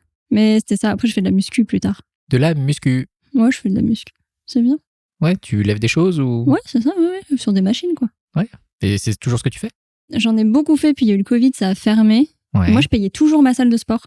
Ils ont même pas fait un geste ni quoi que ce soit. Bah non, parce que je pense que ça les aurait mis en faillite et du coup, j'ai fini par annuler. Il faut que je retrouve une salle bien parce que j'ai déménagé entre temps. Mais voilà, je fais pas mal de yoga. Si, je fais de la danse. Moi, j'ai oublié, ça fait 12 ans que je fais de la danse. Et c'est quoi comme danse? Je fais du rock. Ah, tu fais du rock? Mais c'est à deux, non? Ou c'est ouais, c'est à deux. Ouais. Non, c'est de la danse de couple. Ouais. Donc ça veut dire que malgré le fait que tu aies une maladie qui te fatigue énormément, tu es quand même très dynamique à côté. Bah, en fait, il vaut mieux. Ouais. Quand on a une maladie chronique. Après, c'est vrai que par contre, ça m'a empêché, typiquement, tu vois, un truc que j'ai pas dit, j'ai fait beaucoup de du badminton.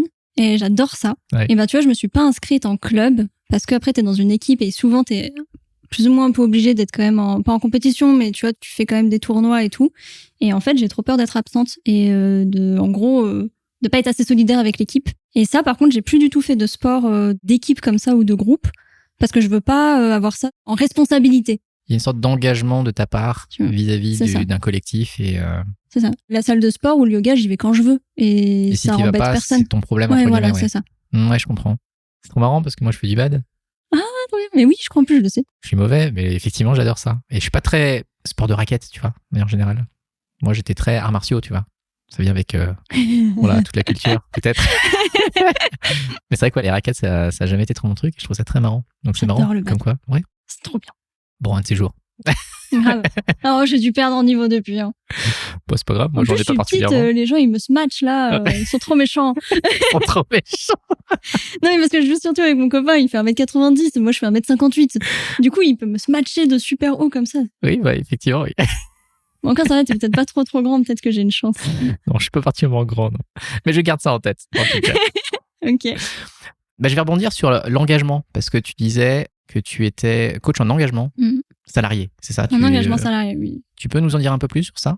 Ouais. Alors l'engagement, en fait, parce que souvent ça peut être un peu confondu avec genre le bien-être au travail ou le bonheur au travail. L'engagement, c'est surtout l'implication et l'énergie que les personnes ont envie de mettre au service de l'entreprise et dans l'atteinte des objectifs, voire le dépassement des objectifs de l'entreprise. Ouais. Donc, bien sûr que si on se sent bien dans notre travail, ça impacte. Mais c'est un des piliers d'engagement, on va dire. Ok. Et dans les piliers d'engagement, il y a plein de choses.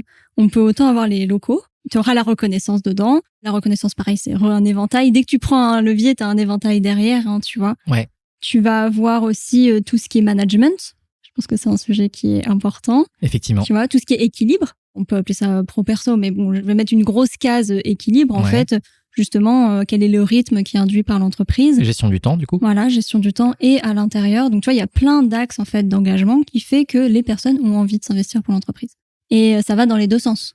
C'est que si l'entreprise fait rien, il y a peu de chances qu'il y ait un bon engagement et inversement, quoi. Et du coup, moi, j'interviens en effet dans les entreprises. On va dire que j'interviens à deux niveaux différents. Soit il y a déjà un problème. Ouais, trop tard, du coup, ouais.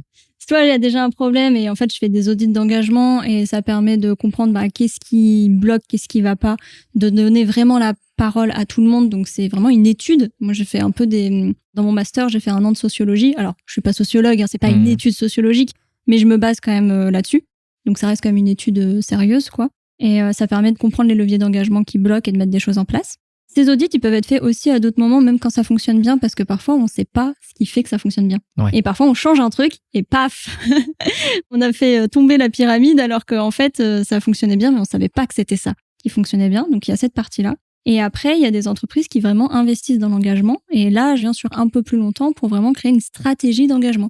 Donc, ça vient avec la stratégie d'entreprise. Et là, on voit tous les piliers de l'engagement. Et qu'est-ce qu'on peut mettre en place? Parce que, par exemple, juste l'intégration, tu vois, quand tu arrives, donc tout ton parcours d'intégration, ça fait partie de l'engagement. Bah, c'est vrai que j'entends beaucoup de boîtes où le problème, c'est l'onboarding. Voilà, c'est ça, l'onboarding. du coup, ouais. C'est exactement ça, oui, en anglais, du coup. Oui. Ouais. Je dis le parcours d'intégration, mais oui, c'est l'onboarding, exactement. L'onboarding, mais aussi le offboarding, ça se dit? Tout à fait, oui, tout à fait, c'est exactement ça. Tu vois, cette partie-là aussi, elle est importante. Tout ça, ça fait partie de la stratégie d'engagement. Le feedback, c'est un des piliers pour moi de l'engagement aussi. Tu vois, donc comment on crée une culture du feedback. Et le feedback, pareil, plusieurs niveaux. C'est dans les équipes, c'est aussi côté management, c'est aussi côté de l'organisation, comment on partage, comment on récupère de l'information, etc. Et comment on donne, tu vois, le feedback positif, c'est important. Là, il rentre dans la reconnaissance. Tu vois, les piliers, ils s'entrecoupent et heureusement. Ouais. Et tout ça, ça fait des stratégies d'engagement. D'accord, donc c'est ça que tu mets dans la dimension engagement salarié. C'est ça. Mais tu vois, c'est pour ça que je dis les locaux, parce qu'on n'y pense pas forcément. Mais ça va jusqu'aux locaux. C'est est-ce que... Aménager les espaces. Exactement. Bah, ça en fait partie. Si t'as pas envie de venir sur site, parce que parfois, simplement, t'as même pas le matériel nécessaire sur place, t'as pas envie de t'investir. Et tu le vois, l'impact que tu as auprès des salariés, auprès peut-être de l'organisation, au sens général? Alors, ça dépend des missions. Parce que ça dépend si je peux voir la suite. Ouais, c'est parce que tout ce qui est systémique, parfois, ça met du temps, c'est normal, le temps que ça bouge. Ce que je vois vraiment, par contre, c'est quand les salariés se sentent entendus. Okay. Donc, quand il y a un audit, quand il y a la restitution et quand vraiment chaque personne s'est sentie entendue, là, moi, je suis contente. Et comment tu le vois? Comment tu le sais? En général, ils viennent me le dire. Et j'essaie de bien faire mon taf. Et du coup, ils me disent, et moi, je leur demande aussi derrière, en fait, s'ils se sont retrouvés vraiment dedans. Et ça, c'est important. Et du coup, tout de suite, ça change des choses. Et je le vois même quand je fais les one-to-one, parce que du coup, puis c'est très carré, hein, c'est ultra confidentiel et tout. J'y fais très attention. Il y a aucun nom nulle part. Tu vois, mes documents, ils s'appellent aux horaires des one-to-one. Enfin, ça me tient à cœur de faire très attention à ça, qui est vraiment un cadre sécurisant. Et en fait, je le vois quand les personnes, elles peuvent vraiment déposer des trucs en one-to-one. Juste ça, parfois, il y a juste besoin de ça. Juste d'être écouté par quelqu'un. Exactement. Juste il y a des personnes, et moi, je le ressens, tu vois, en tant que personne assez stressée. Parfois, juste pouvoir dire à ma manageuse, en ce moment, c'est difficile pour moi pour telle et telle chose, et qu'elle l'ait entendu, en fait, ça va mieux. Non, mais c'est vrai. Est-ce que c'est le fait qu'elle t'ait écouté, ou est-ce que c'est le fait que tu aies eu l'occasion de le dire? Les deux, parce que tu peux le dire, toi, dans le privé, mais tu sais jamais si ça va être entendu par ta direction. Là, tu vois, c'est accueilli. C'est, je comprends telle ou telle chose, et je sais qu'elle y fera attention. Ouais, je comprends. Je te dis ça parce que la résonance de sujets que ça m'amenait dans ma tête, c'était, par exemple, je sais pas si t'as fait genre une connerie ou quelque chose, tu vois, genre t'as cassé un meuble ou une connerie comme ça, tu vois. Et juste le fait de le dire. Tu vois, le côté, tu te dis simplement un truc qui s'est passé ou tu penses que tu vas te faire taper dessus, mais juste le fait de le dire, tu vois, ça t'enlève un poids. Ah bah oui, ça t'enlève un poids, c'est sûr. Et c'est pour ça que je réfléchissais au côté, j'ai dit quelque chose, déjà ça m'enlève un poids. Mais après, ce que j'entends, c'est qu'il y a la réception aussi qui t'a renvoyé un sentiment de confort suffisamment intéressant parce que la personne, elle a compris et puis elle te renvoie quelque chose qui est positif pour toi. C'est ça. Et en fait, je pense qu'être entendu et pouvoir déposer des choses dans un cadre safe, ça joue déjà beaucoup. Ouais. Safe, pas l'agilité à l'échelle. Oui, je me suis dit, est-ce que je la fais ou est-ce que je la fais pas? En fait, j'ai d'y penser, je me suis dit quand même. En vrai, c'est le soir, on est fatigué, on a le droit. Oui, c'est ça. Puis voilà, ils sont loin. Ne nous jugez pas, s'il vous plaît. Mais en tout cas, super. C'était une curiosité que j'avais sur justement le terme engagement, parce que moi, je parlais beaucoup de responsabilité, fut un temps. Donc, j'en parle toujours, mais en fait, le thème de la responsabilité est très lié au sujet que tu amènes. C'est-à-dire que le thème de la responsabilité, tel que je l'amenais, c'était vraiment le processus mental qui nous permet de nous mettre en mouvement par rapport à quelque chose. Et pas simplement le côté de quel cadre de sécurité j'ai besoin, au cas où, sinon je vais me faire taper dessus si je réponds pas à mes objectifs. Tu vois, c'est un peu différent. Il y a forcément les deux qui rentrent en ligne de compte. Mais du coup, c'est le travail sur le processus mental qui est intéressant pour comprendre dans quel état mental je suis lorsque je m'approprie la situation et j'y réponds de manière efficace. Et donc, dans ce processus mental, on décrit tous les états mentaux qui sont toutes les excuses qu'on se donne pour ne pas se mettre en mouvement. C'est pour ça qu'il y a forcément une connexion dans une des branches de tout ce que tu nous as décrit qui doit être cohérente. Tout à l'heure, tu nous évoquais la semaine de 4 jours. Ouais. Et ça a eu pas mal d'influence chez toi, ce que tu disais. Comment tu en es arrivé à découvrir ça? Ouais. Alors moi, ça, c'est plus que ça. Enfin, pour moi, c'est un changement dans ma vie, un vrai changement positif. Enfin, Ouais. il y a un avant et un après. La semaine de 4 jours, ça, c'est sûr. Alors moi, j'ai découvert la semaine de 4 jours en changeant d'entreprise. Ouais. Et en fait, je suis rentrée dans une entreprise qui s'appelle IDEM. C'est une petite boîte qui est sur Lyon. Après, il y a d'autres entreprises qui sont à la semaine de 4 jours aussi. Il y en a de plus en plus, d'ailleurs, en France. Et cette entreprise est à la semaine de 4 jours. Donc, c'était déjà le cas. Oui, c'était déjà le cas. Ah oui, ok. Donc, et c'est vrai que ça a fait partie des sujets qui m'ont intriguée parce que quand j'ai quitté mon ancienne boîte, en fait, j'avais plusieurs propositions.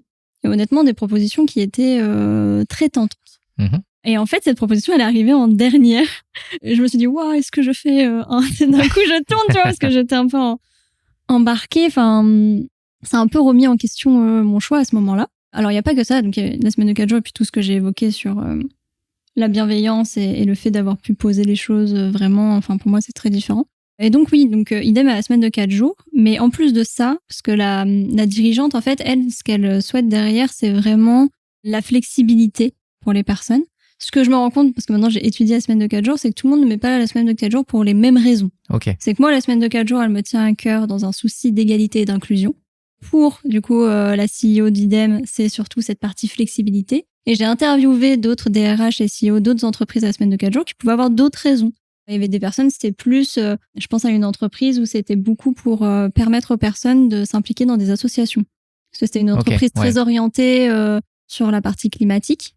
Et la majorité de leurs salariés voulaient vraiment s'impliquer dans des assos à côté. Donc, tu vois, on peut mettre la semaine de 4 jours pour différentes raisons. Et c'est pas forcément lié au domaine de la boîte, du coup. Les assos, c'est vraiment ce que vous voulez. Vu que de toute façon, c'est un temps off. De manière, c'est un temps off. On en fait ce qu'on veut. Mais ce que je veux dire, c'est que l'intention du dirigeant ou de la dirigeante est pas toujours pile la même. Ouais. Donc, c'est intéressant. Et donc, nous, on a la semaine de 4 jours, mais dans ce souci de grande flexibilité et d'autonomie, c'est que notre jour, il est flottant. Ça veut dire que toutes les semaines, je mets mon jour off où je veux. Mais quand tu dis « je le mets », ça veut dire qu'il faut que tu préviennes quelqu'un? Non, c'est dans mon timer du mois. Alors, je préviens quelqu'un, j'ai mes clients, donc je m'adapte. Je vais pas dire, demain, finalement, je viens pas. Enfin, voilà. Par contre, moi, là où ça m'a vraiment enlevé une épine du pied, c'est que ça m'a enlevé du stress, dans le sens où une crise, ça prévient pas forcément. Et là, je me dis, si jamais ça arrive, je croise les doigts pour pas que ça arrive, mais si jamais ça arrive, je peux faire bouger mon jour off. Ouais, d'accord. Et j'ai pas besoin d'aller courir, trouver un médecin, machin, tu vois, ça me laisse un jour pour faire ce qu'il y a à faire, etc. Si vraiment c'est une crise qui durait plus longtemps. Et ça m'a enlevé un poids énorme. Donc c'est comme ça que j'ai découvert la semaine de 4 jours, en la vivant. Ouais. Et en fait, en à peu près 1 an, je me suis rendu compte de l'impact que ça avait dans ma vie. Et je me suis dit, en fait, si ça m'impacte autant, ça doit impacter d'autres gens. Tu vois, je suis partie de ce concept-là. Je me suis dit, si ça me sert, ça doit servir d'autres gens. Tu disais que c'était une petite boîte, ça veut dire que vous êtes combien? On est une quinzaine. Une quinzaine. Et donc, tous ces gens-là, je suppose que tu as échangé aussi avec eux, je suppose en tout cas. Oui. Et ça veut dire que eux, ça a changé aussi beaucoup de choses dans leur vie? Alors, ça dépend des personnes et de leur sujet, mais typiquement, toutes les personnes qui ont des enfants en bas âge. Ah oui, effectivement. Des personnes qui auraient d'autres contraintes. Il y a aussi toutes les personnes qui peuvent faire, tu sais, des sports plus ou moins haut niveau aussi, ou qui ont des passions, tout simplement, et juste avoir un autre rythme. Il y a pas mal de personnes quand même qui s'investissent dans des assos. Voilà, moi je dors. Et je crée des TEDx et des conférences. Vous imaginez pas, donc les personnes ne te voient pas, mais elle avait un visage très sérieux et d'un coup elle a souri. Mais j'aime bien le dire parce que c'est vrai, moi ça me permet de me reposer aussi, autre que les rendez-vous médicaux. Mais du coup je suis partie de ça. Ma base c'est, ça a changé beaucoup de choses dans ma vie. Si ça me sert, ça doit servir à d'autres gens. Ouais. Et du coup j'ai commencé à creuser dans les études qui avaient déjà un peu sur le sujet. Donc j'étais partie l'étude à ce moment-là en vogue qui était celle sur le Royaume-Uni. Donc le test. Et je suis allée chercher plus loin et je me suis basée sur la roue des privilèges, qui est un outil qui permet de voir en fait toutes les discriminations qu'on peut vivre, tout simplement. Et suivant comment on se situe sur la roue, plus on est susceptible ou pas de vivre des inégalités. Et en fait, je me suis basée là-dessus et je suis allée interviewer plein de personnes. Et je me suis rendu compte que la semaine de 4 jours, elle ne servait pas que pour des personnes qui vivraient avec une maladie, mais ça sert beaucoup plus. Ça sert en termes... Alors, la première chose à laquelle on pense, c'est égalité. Égalité homme-femme. Ce qui est vrai, parce qu'aujourd'hui, il y a beaucoup plus de femmes que d'hommes qui sont au 4/5e. 4/5e, ça veut dire 80% du salaire. Ouais. Donc, ça veut dire que si tout le monde passait la semaine de 4 jours, hop, toutes les femmes qui sont au 4/5e récupéreraient leur salaire complet. C'est pas rien. Et on parle la semaine de 4 jours, pas la semaine en 4 jours. C'est diminution du temps de travail pour le même salaire. Oui, ça change beaucoup l'interprétation qu'on a. Oui, je précise parce que je sais que souvent, on peut confondre. Donc là, moi, je fais 4 jours normaux. Je fais 4 jours. C'est juste que je suis payée 5. Ce qui est vachement bien. Dit-elle avec un sourire. C'est vachement bien, je veux pas me plaindre. Oui, tout à fait. Voilà, et je perds pas de jours de congé parce qu'on a quand même nos... c'est 25, hein, c'est ça, 25 jours de congé payés Je sais pas, moi j'en ai pas. Normalement, c'est 5 semaines, du coup, moi, ça m'en fait 6. Ah bah oui, effectivement. Voilà. Par contre, en effet, il n'y a plus de RTT. Donc, je sais que des personnes sont très attachées. Donc, il y a quelques jours à perdre, sauf qu'il y en a, je sais plus, 40 et quelques à gagner.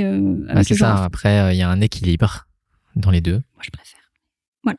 Mais du coup, la question qui se pose, c'est est-ce que tu pourrais changer maintenant? C'est super dur de revenir en arrière, je pense. Je vois pas comment on peut faire.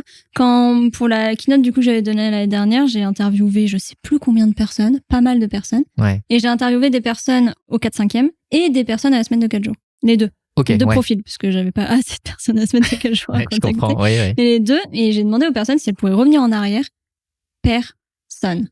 Il y a une seule personne qui m'a dit « Ok, si on triple mon salaire juste pendant quelques mois pour mettre l'argent de côté et faire un autre projet. » Oui, c'est ça. Ouais, voilà, donc sinon, personne. Je vois pas comment revenir en arrière. J'ai l'impression en fait que c'est renoncer à des avantages ou des choses que l'on considérait des avantages à un instant T. Je dis ça parce que je fais un parallèle. Hein. Je ne sais pas du tout si la connexion est bonne, mais c'est comme ça que je vais le faire. Tu vois, typiquement, donc moi je suis indépendant, donc j'ai pas de congé. Et donc quand je prends des congés, j'ai un peu la double peine. Non seulement je ne facture pas, mais en même temps souvent je dépense. Donc les vacances, entre guillemets, c'est souvent... ça a été un grand sujet pour moi. Et Covid arrive. Covid arrive et 50% de mon activité m'est enlevée du jour au lendemain.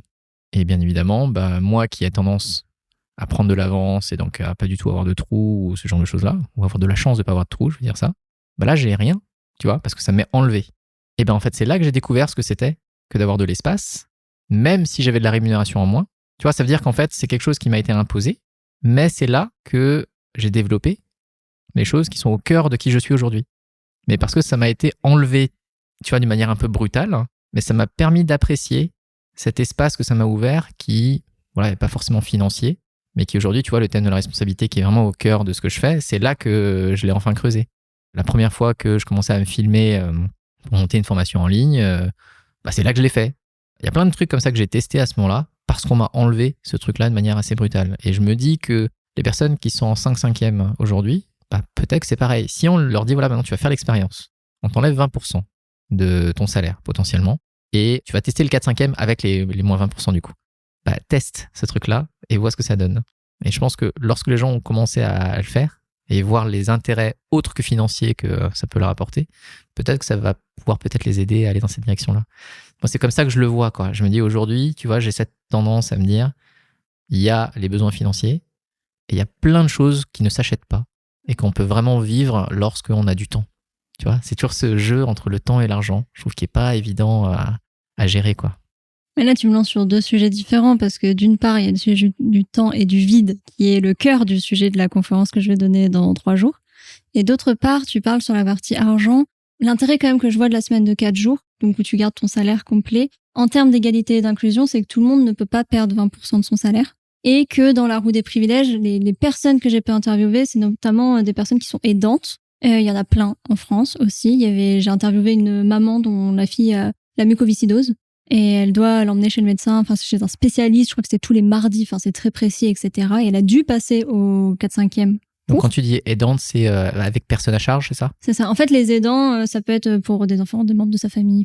Ouais, d'accord. C'est qui accompagnent des personnes, oui, qui ont un handicap ou une maladie. Donc les aidants, il y a des personnes qui ont un handicap ou une maladie. Oui. Ou souvent c'est fatigant, etc. Ça touche aussi des personnes qui n'ont pas pu faire d'études plus loin que ce qu'elles auraient souhaité faire et donc reprendre des études en parallèle qu'elles n'auraient pas pu faire. Ça permet aussi d'apprendre une seconde langue si besoin. Pareil, ça suffit un jour pour reprendre des études? Ouais, on peut. Quand on est en tant que, j'ai envie de dire en tant qu'adulte, alors que souvent quand on est étudiant, on est déjà adulte, mais quand on est déjà dans la vie active, en fait, t'as des masters qui sont accessibles d'une manière un peu différente, justement pour s'adapter, au fait que t'es... Au rythme, quoi. Ouais. Voilà. Pour ma part, j'ai fait un master en parallèle d'un CDI sans la semaine de 4 jours. C'était dur. Ouais. Mais ça se fait, de ce que je comprends. Ça se fait, mais franchement, c'est là où j'ai eu peur de prendre le mur. Ouais, d'accord. Et j'ai pas d'enfant à charge. Et en plus, j'ai un conjoint qui me soutient énormément. Donc t'es dans des bonnes conditions et déjà c'était chaud. Et franchement, c'était dur. Et j'imagine même pas quelqu'un qui aurait eu un enfant en bas âge à ce moment-là, tu vois. Donc ça, en fait, c'est là où je veux parler d'inclusion. C'est qu'on n'a pas tous et toutes la même situation et pas tout le monde peut se permettre ça. Donc ça ouvre vraiment des opportunités. Pas que pour l'égalité homme-femme, du coup. Ça peut être pour les études, ça peut être pour une seconde langue, ça peut être parce qu'on a un handicap ou une contrainte, en tout cas, qu'on n'a pas choisie. Ça peut être aussi pour accéder à la propriété. Ça, c'est un truc que j'ai découvert. La propriété au sens Devenir propriétaire. pour aller voir des biens, par exemple, ce genre de choses-là? Exactement, pour aller voir des biens, mais aussi parce que, du coup, t'as un jour en moins, donc peut-être que t'as un peu moins besoin de te déplacer, tu peux aller voir un peu plus loin, donc à des endroits moins chers. Ah mais oui, aussi d'accord. t'es premier sur place. Et même pour louer un appart, je veux dire, Oui, c'est vrai. quand tu veux louer à Lyon ou à Paris, on te dit soit tu visites là, soit tu l'as pas l'appart. Oui, parce que de toute façon, il y en a 30 derrière. Voilà. Donc, ouais. Et encore une fois, pas tout le monde peut se permettre de poser un jour à ce moment-là pour le Tout faire. à fait, ouais. C'est là où je fais attention sur le fait que on peut être aussi dans des métiers privilégiés où on a des bons salaires, etc. Mais c'est pas le cas de tout le monde. Donc ça, c'est la parenthèse que je voulais faire pour la semaine de 4 Ouais, jours. c'est important, ouais. Et après, t'évoquais le vide. Et pour moi, c'est un sujet central par rapport au temps. C'est qu'aujourd'hui, et je sais, des personnes vont me dire oui, la nature n'aime pas le vide. Certes. On me dit parfois cette phrase. Mais en fait, on a des besoins de temps de vide. Et notre cerveau en a besoin. En fait, notre cerveau, quand on fait rien, on a un truc qui se met en place qui s'appelle le réseau par défaut. Et ça permet au cerveau, en tout cas d'après les chercheurs, ce qu'ils pensent, c'est que ça permet à notre cerveau de maintenir sa santé cognitive. Donc on a besoin de temps, de pause, juste sans distraction, pas en étant en train de faire une action. Ouais. Ça peut être juste rêvasser, regarder un coucher de soleil, méditer, ça marche aussi, tout ce qui est pleine conscience, mais bon, c'est pas toujours facile, j'entends. Mais juste se poser, sans écouter de musique, sans regarder son téléphone et même juste fixer un point 5 minutes. En fait, notre cerveau, il en a besoin et aujourd'hui, dès qu'on a un temps d'attente ou quoi que ce soit, on va checker notre téléphone, on va mettre de la musique, on va prendre un livre. En tout cas, on n'arrive plus à mettre du vide à part quand on dort. Ouais. Mais c'est pas suffisant pour notre cerveau. C'est marrant parce que j'avais fait une conf sur le temps, mais c'était plus les voleurs de temps à l'époque. Et dans ce bouquin, c'est encore une fois, j'avais encore tiré des choses d'un bouquin. Dans l'introduction, la personne donc, qui était Dominica de Grandis, qui avait écrit un bouquin qui s'appelait Making Things Visual ou un truc comme ça, en gros, voir les trucs, quoi. Elle parlait d'une expérience qui avait été faite où on demandait aux gens d'aller dans une salle et on leur disait de ne rien faire pendant 15 minutes. Je connais l'expérience. C'est Timothée, je sais plus comment qu'il l'a faite.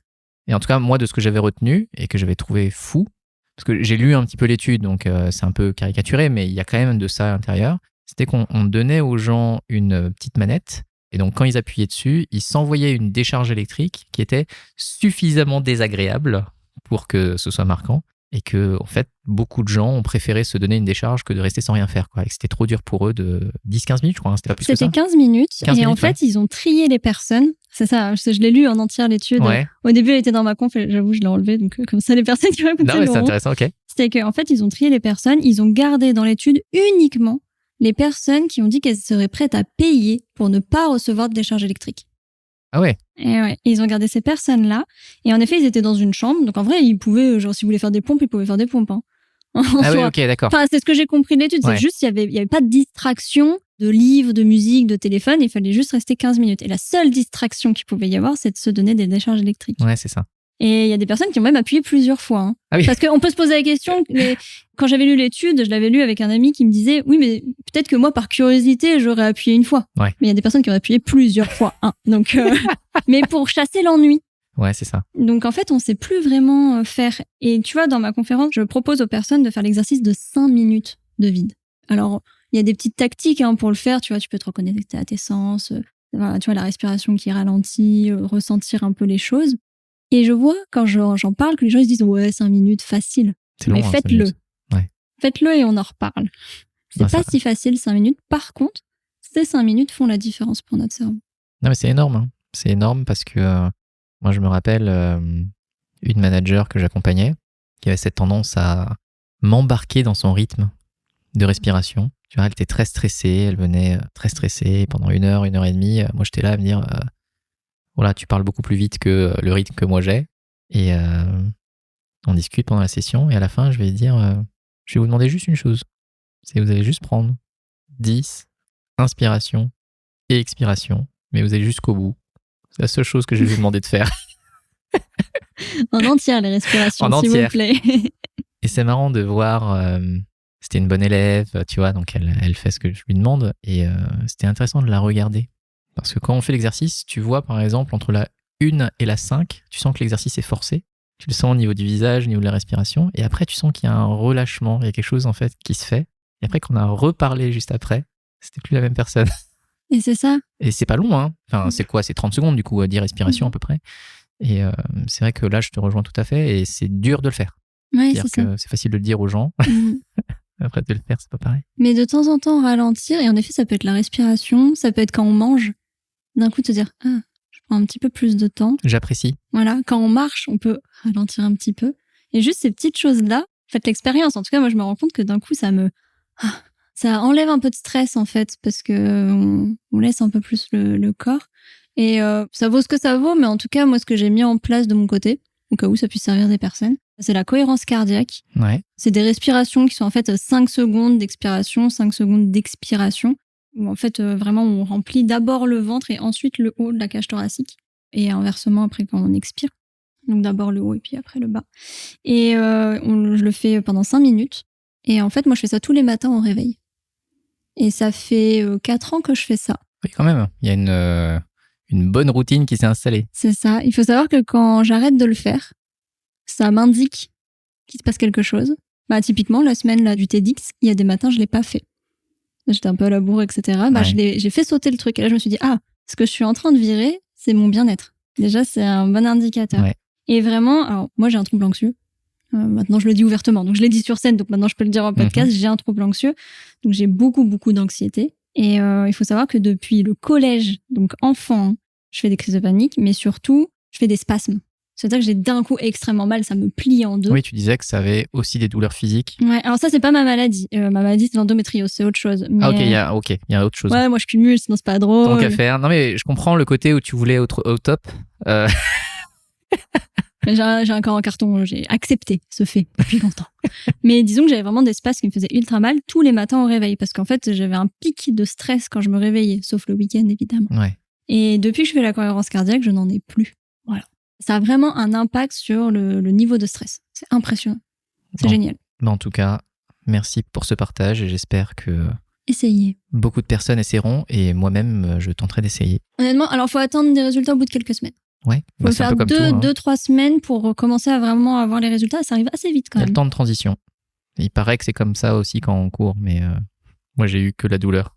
Moi, franchement, j'ai essayé la course à pied, tu vois. J'ai fait 2 tendinites. C'est bon. Quand je te dis que j'ai un corps en carton, parfois j'arrête d'essayer. En tout cas, sur ces belles paroles, je te propose qu'on termine cet épisode avec ces petites cartes que tu vois sur la table. Donc, comme je le fais avec la plupart des personnes, ce que je te propose, c'est d'en sélectionner une dans ce paquet-là. Ok. Au hasard, du coup. Bien sûr, au hasard. Ah oui, je peux pas choisir. Non, tout à fait. Ce serait pas marrant sinon. Ok. Et donc, est-ce que tu peux nous la lire ? Qu'aimerais-tu oser faire dans la vie ? Honnêtement, il y a un truc que j'aimerais oser faire, mais qui est très lié à mon trouble anxieux, du coup. Ok. Qui reste quand même une maladie. Et du coup, moi, j'ai un truc très orienté sur la santé. Et en fait, moi, ce que j'aimerais oser faire, c'est mettre de côté tout ça. Enfin, plus penser à toutes les conséquences et profiter à fond. Par exemple, aller à une soirée. Une énorme soirée. Parce qu'en fait, moi, j'ai peur de tomber malade. Et du coup, je vais... Pendant, c'est ça ? Ouais, c'est ça. Enfin, j'ai peur de tomber malade. Du coup, je restreins ma vie sociale. Le seul moment où je le fais pas, finalement, c'est en allant en keynote. Et encore, même quand je vais en event, souvent, je mets un masque et tout, depuis le Covid. Parce que ça a accentué mon anxiété, tu vois. Ouais, je comprends. Et en fait, je me rends compte que j'accepte de dépasser ses limites pour le boulot, mais pas pour mon moi en dehors. C'est quand même dommage. Ouais. C'est ça. Et c'est un peu ce que je suis en train de faire en ce moment. Donc, qu'aimerais-tu oser faire dans la vie ? Ça. Et... c'est déjà bien. Hein. C'est déjà bien. Il n'y a pas besoin de plus, hein. C'est déjà pas mal. Ouais, en fait, c'est de surmonter l'anxiété, finalement. C'est de faire comme si elle n'existait pas et tout ce que je me prive de faire, le faire quand même. Et c'est pas facile. Et c'est pas facile, non. Merci pour ce partage. Parce que peut-être que l'année prochaine, dans le prochain épisode, tu auras encore cette carte-là et... Peut-être que j'aurai envie de faire autre chose. C'est ça. Mais sinon, j'essaie de pas trop me bloquer. Donc, tu vois, les trucs que j'avais vraiment envie de faire, je les ai faits, je pense. C'est déjà pas mal. Hein. Alors, c'est pas terminé. Parce que tu vois qu'il y en a pas mal. J'en pioche une autre ? T'en pioches 2. J'en pioche 2. Tu vas lire les 2 et tu vas choisir à laquelle tu souhaites répondre. Ok, alors, si tu pouvais avoir un super pouvoir, lequel serait-ce ? Et comment l'utiliserais-tu ? Ok. Il y en a deux, c'est de la triche. Et l'autre, c'est si ta vie était un conte de fées, quel en serait le titre? Je vais prendre par défaut parce que je trouvais un titre. J'en suis plus là. Je suis pas douée. Déjà, trouver mes titres de conf, je galère. Et je comprends. Donc, si en plus maintenant, il faut que je le trouve à ma vie, je suis pas arrivée. Super pouvoir, en fait, ça va faire le lien avec la question d'avant. En vrai, moi, le super pouvoir que j'aimerais avoir, c'est que mon corps puisse avoir aucune maladie, rien. Ça veut dire que ça enlève toutes mes contraintes actuelles. Genre, je peux plus tomber malade. Alors, ça veut pas dire que je suis immortelle. Ouais. C'est pas ça. Mais je peux plus jamais tomber malade. Et comment je l'utiliserai? Je ferai tout ce que je me prive de faire. J'irai voir tout le temps mes potes. J'irai en event, j'aurai pas peur. Oh, qu'est-ce que j'aurais du stress en moi. C'est bien ça. Super. Moi, je ferais ça. Rien que de l'imaginer. Ah ouais, ce serait vraiment mon super. Ouais, trop bien comme super pouvoir, ça. C'est ça que t'es jamais, avec de la fièvre au fond du trou, là. Non. Plus jamais de crise. Plus jamais de douleur. Plus d'endométriose. C'est ça. Super pouvoir. C'est ça. En tout cas, t'as l'air d'être super confiante là sur cette réponse-là. Trop bien. Ce que je te propose, c'est de terminer sur une dernière. Ouais. Lire la carte, ça fait pas le super pouvoir. Tu peux essayer. Ose le faire. Tu peux commencer comme ça. J'espère que personne n'a répondu voler ou quelque chose comme ça, parce que ça peut avoir des conséquences. C'est intéressant. Il y a un super pouvoir qui émerge assez souvent. Ah ouais? C'est la téléportation. J'en étais sûre. C'est marrant, hein? Non, mais j'en étais sûre. Ouais. Est-ce que ce serait pas lié au temps? Par hasard. Alors, pour la dernière, ouais. Parce qu'il n'y en a pas beaucoup, ouais. Ce que je propose, c'est d'en enlever une. Ok, et c'est toi qui choisis. Et c'est moi qui choisis dans les 3 qui restent. J'en étais sûre, c'est de la triche. Allez, j'enlève elle. C'est sûr? Oui. Mais j'ai le droit de la lire, celle que j'enlève. Enfin, moi, de oui, la vas-y, connaître. si tu veux. Bon, c'est bon. Je suis contente d'avoir enlevé celle-ci. Elle la lit pas, comme ça laisse le doute. Je vais t'en donner une directement. Il y en a 2 qui sont marrantes. Tiens. J'ai peur. Ok, je vais te lire les 2 que j'ai envie de te poser. Vas-y. Et puis ensuite, je t'en poserai une. Ok? Ok. Je veux juste voir comment tu réagis. Oui. Il n'y a pas la vidéo. Si tu pouvais te retrouver devant la toi de tes 15 ans, quel conseil te donnerais-tu? Les gens ne te voient pas, mais elle essaye de ne pas bouger trop, tu vois, ne rien exprimer. Et la deuxième, c'est si tu devais aller vivre 1 an sur une île déserte, où il y a à manger et à boire, ok, quelles seraient les 5 choses que tu prendrais avec toi et pourquoi? Il y en a une que je préfère beaucoup plus que l'autre. Au sens où tu sais quoi dire? Au sens où je pense que ça pourrait être intéressant parce que j'ai fait un exercice dessus. Ok. C'est laquelle? Tu veux prendre celle-là? En vrai, la première, ouais. Ok. Donc, si tu pouvais te retrouver devant la toi de tes 15 ans, quel conseil te donnerais-tu? Quel conseil? Au pluriel, bien évidemment, si tu le souhaites. En fait, moi, je fais une vidéo tous les 10 ans. Ah, c'est trop cool, ça. Donc là, je viens d'avoir 30 ans et j'ai regardé ma vidéo de la moi des 20 ans. Ça doit être ouf, ça. Enfin, même, je pense que je vais même faire 5 ans. Enfin, je vais voir, mais du coup, je refais une vidéo à chaque fois, tous les 5 ou 10 ans. Justement, pour faire le point, du coup, j'ai la moi du passé qui me parle et quand je fais la vidéo, je parle à la moi du futur. Et je trouve ça génial et très attendrissant. Alors, j'ai pas commencé à 15 ans. J'ai pas commencé à 15 ans, un peu après. Mais du coup, ça me parle, tu vois, comme question par rapport à ça, vu que je viens de regarder la vidéo et que là, je vais bientôt enregistrer, du coup, la prochaine. Et ce que je me donnerais comme conseil, je pense, c'est de faire confiance à mon intuition, qui n'est pas l'instinct. Ça, quand j'ai fait mon master de coaching pro, on m'a bien redit la différence. Parce que les gens, ils disent, oui, tu suis ton instinct. Non, tu suis ton intuition. Donc, mon intuition, parce que je pense que ça dit beaucoup de choses. En fait, ça parle à l'intérieur de nous. Et d'y faire confiance. Et je me dirais, alors je sais pas si c'est vraiment un conseil, c'est plutôt, je me dirais que j'ai de la valeur. Genre, oublie pas que t'as de la valeur. Bah, c'est génial aussi, comme message. Ouais, c'est plus un message. Ouais. Mais de s'appuyer dessus, en fait. Parce que, tu sais, c'est comme un socle. Si t'as pas de socle sur lequel t'appuyer, c'est quand même compliqué. Donc, de prendre ce socle-là, tu as de la valeur et tu es aimé. Bah super, c'est sur ces belles paroles qu'on va se quitter tranquillement. Merci Alban, c'était très cool. Si des personnes veulent continuer la papote avec toi, comment est-ce que ces personnes peuvent te joindre? Le plus facile, c'est de me joindre sur LinkedIn. Alban, alors c'est Fago Véron, mais si vous mettez Véron, ça marchera très bien. Ok, bah super. Merci encore pour l'accueil, pour la discute, et puis à la prochaine. Oui, merci pour l'invitation, c'était très chouette. Salut.